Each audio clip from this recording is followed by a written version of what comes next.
Alright, continuing on with more fire effects, we're actually going to create a burning edge into this cardboard paper here. The first thing I need to do is actually get my lasso tool, and I'm just going to draw general selection in roughly the area I want my burning edge to be. So, just like that. So with that area selected, I'm going to copy and paste this into its own layer by pressing Command J. So that will put that selection on its own layer just like that.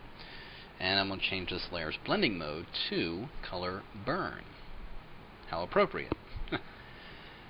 Now, after I've changed that blending mode, I'm going to go over here and get my paintbrush tool, because I really only want the edge that's near here to be that reddish color, and don't really need everything else in here. So with a black soft paintbrush, I'm just going to paint in all the rest of this area here. Just kind of getting somewhat close to that edge, but not too much. Just enough so it reveals that red area just a little bit. Just like that. Then, with that layer still active, I'm going to double click on the icon, bring up my layer styles, and I'm going to activate an outer glow. Get my color picker over here, and I'm going to sample this little red color inside here, that burnt color. Kind of a reddish color there. I'm actually going to make it a little bit lighter than what I've got here. Press OK.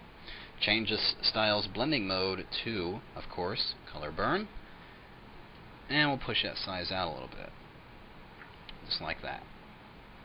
Now I'm going to apply an inner glow and do the exact same thing. Go into there, go in here, and we're going to sample this color. Lighten it up a hair. Change that blending mode.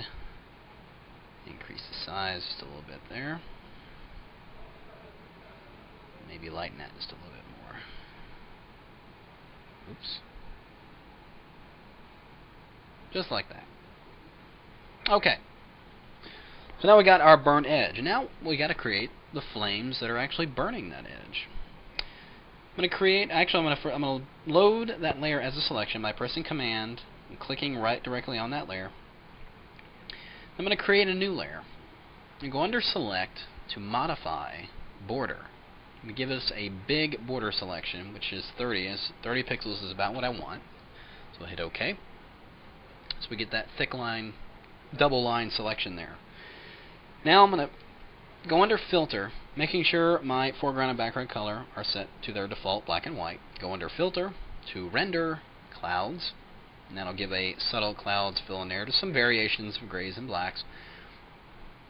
Then, under Filter, go to Artistic to Plastic Wrap.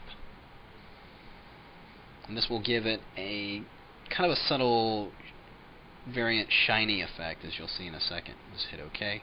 You can see those subtle little hints of light in there. And that'll be important for what we're going to do in a minute. I'm going to deselect that.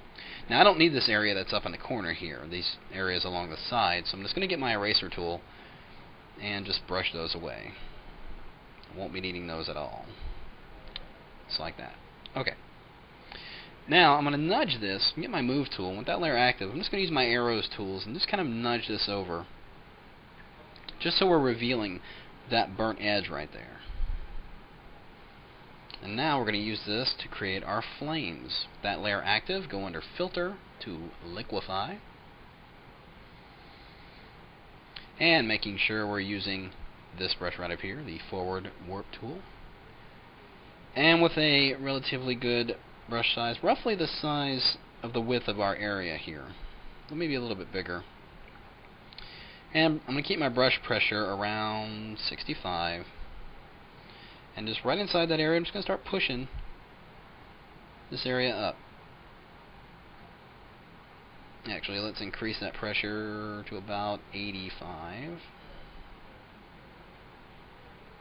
And we're just pushing this area up just to create those flames just a little bit.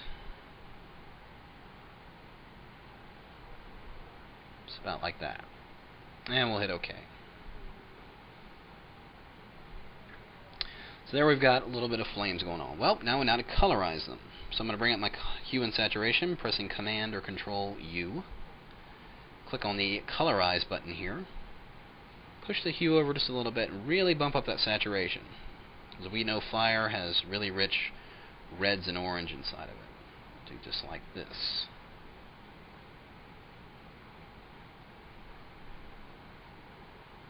and hit OK. Now, I'm going to enhance the glow of this fire a little bit, but before I do that, I'm going to go over here and get my smudge tool. And with relatively low strength, I'm actually going to make it about 25%. You see some of these harsh lines inside the fire. I just want to use the smudge tool to kind of soften that up. Almost give it, almost in a sense, a motion blur effect to it. And just like that. Just kind of push some of these areas so they're not so harsh. Alright, so once I do that, I'm going to duplicate this layer and then change that layer's blending mode to color dodge. And you can see that fire is getting a little more intense and a bit more realistic in there. So, there's my fire. Well, where there's fire, there's smoke. Or is it where there's smoke, there's fire? I don't know. Let's put the smoke in, though. I'm going to create a new layer, and with a regular paintbrush, bring up my white as my foreground color, and with a soft edge brush, relatively small, I'm actually going to drop the opacity of it down to about 70-ish. I'm just going to paint a subtle white line right along there. That's all I've done. It's just a white area on its own layer. And with that smudge tool again, increasing the strength to about 75, it's going to push that white area just all around. Similar to the way we did in Liquify, creating the flames, but now we're just kind of making smoke trails, making it a little bit more realistic. Drop that opacity because that smoke wouldn't be as harsh on there. Just like that.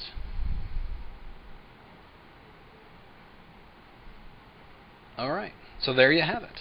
We've created a burning edge right into this paper, and we did it all right here inside of Photoshop.